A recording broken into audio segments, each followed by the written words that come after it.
Good morning.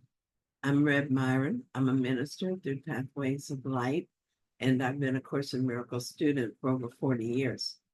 I'm going through the text again this year, asking Jesus to clarify for me, and then I share from that clarity. So let's get started. We're reading from A Course in Miracles, Chapter 12, Section 3, The Investment in Reality. We're going to read paragraphs 1 through 4. This is a new section for us. Paragraph 1. I once asked you to sell all you have and give to the poor and follow me. This is what I meant. If you have no investment in anything in this world, you can teach the poor where their treasure is. The poor are merely those who have invested wrongly, and they are poor indeed. Because they are in need, it is given you to help them, since you are among them. Consider how perfectly your lesson would be learned if you were unwilling to share their poverty. For poverty is lack, and there is but one lack, since there is but one need.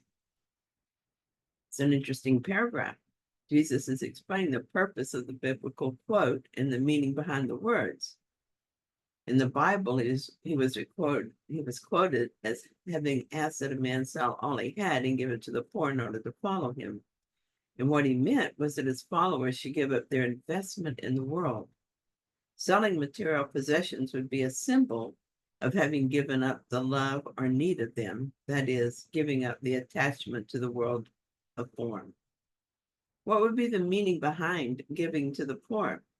He tells us that the poor are all who fail to know where their treasure lies. If we have no investment in the world, we can teach others through our words, our deeds, and through our freedom. We would not teach freedom unless we were free.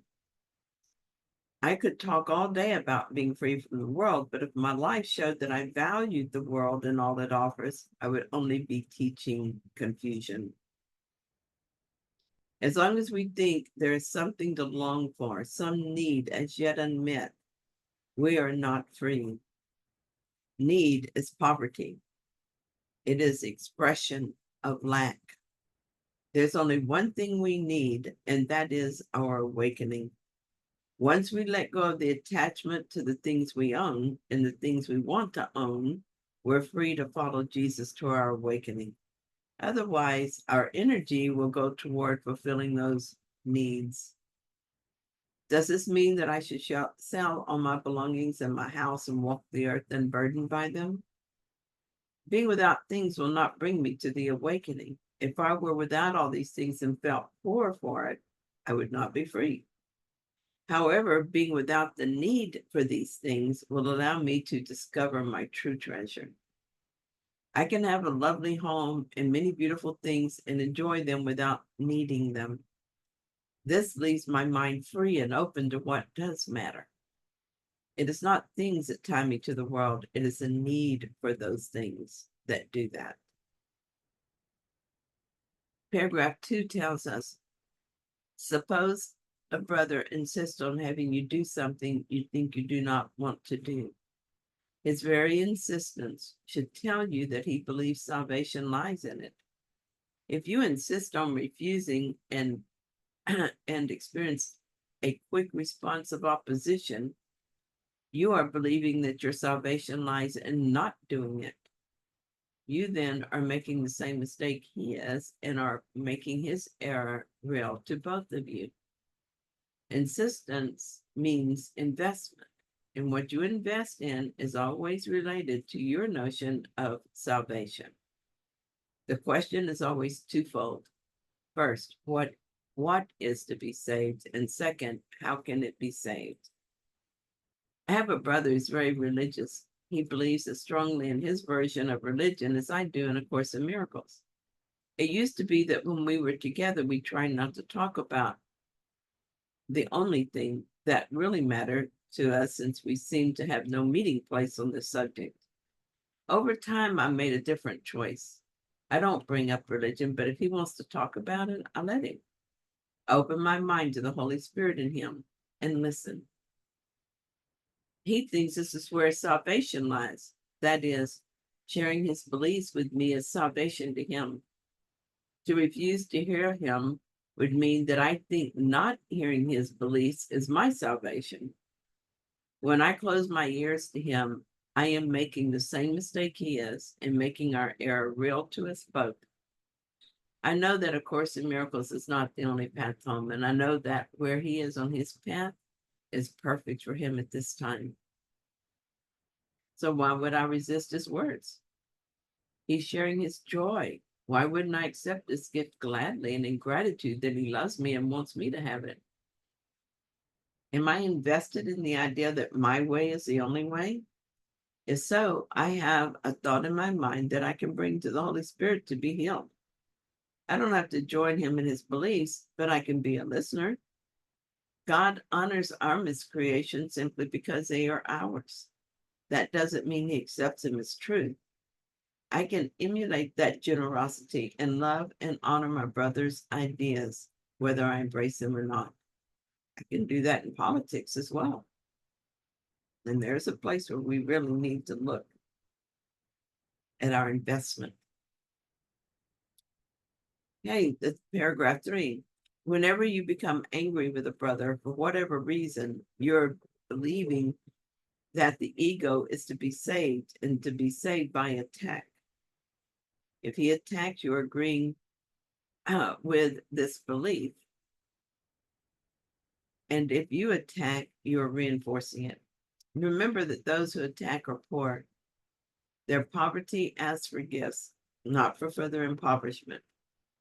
You who can help them are surely acting destructively if you accept their poverty as yours.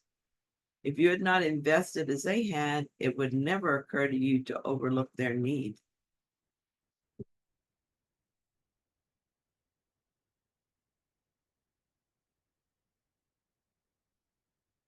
I remember when I used to be very afraid of many things and felt guilty about even more.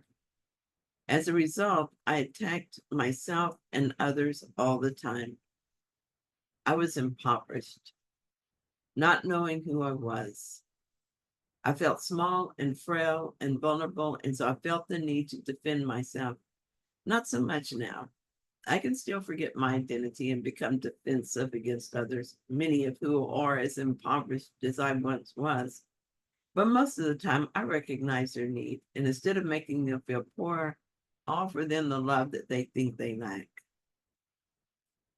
I don't do this perfectly, but when I attack, usually in my mind only now, I see what is happening and I ask for healing. If I'm upset by their attack, it can only be because I believe my poverty as well as theirs, and I'm making it feel more real to both of us.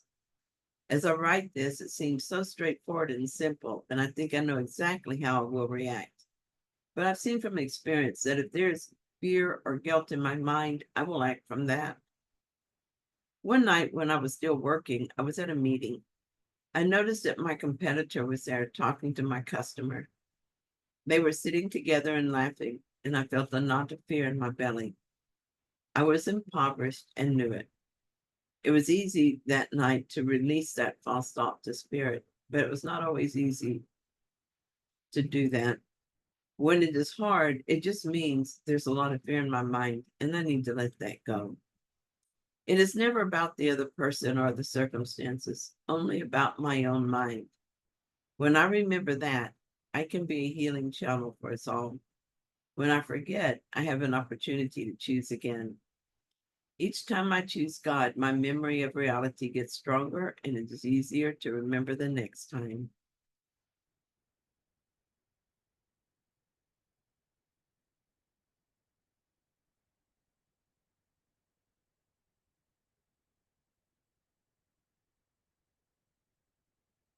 Hey, paragraph 4. Recognize what does not matter. And if your brother asks you for something outrageous, do it because it does not matter. Refuse, and your opposition establishes that it does matter to you. It is only you, therefore, who have made the request outrageous, and every request of a brother is for you. Why would you insist in denying him? For to do so is to deny yourself and impoverish both. He's asking for salvation as you are. Poverty is of the ego and never of God. No outrageous request can be made of one who recognizes what is valuable and wants to accept nothing else. What I understand from this is that my brother is always asking for love, and that is what I want to give him. There's no circumstance in which love is not the answer. Here's an example of how I made a choice for love in my life. When I left my husband, he wanted me to come back. I couldn't understand why he wanted that. When I asked him if he was happy in the marriage, he admitted that he wasn't.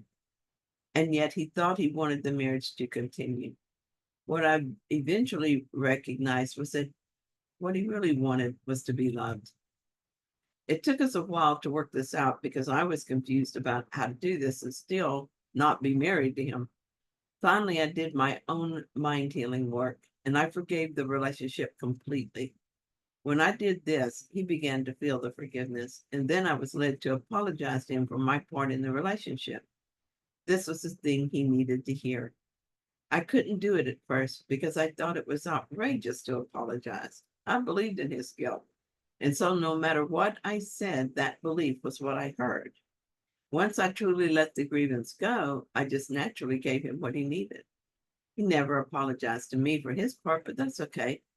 I didn't need an apology because I no longer believed in his guilt. We're friends now, and he's happily married to someone else. Thank you so much for joining me in this reading. I hope that you found it helpful. If you did, then please like it. And if you haven't yet, please subscribe. I had someone subscribed yesterday, and thanks. I appreciate that. I'll be back soon with another reading. See you then.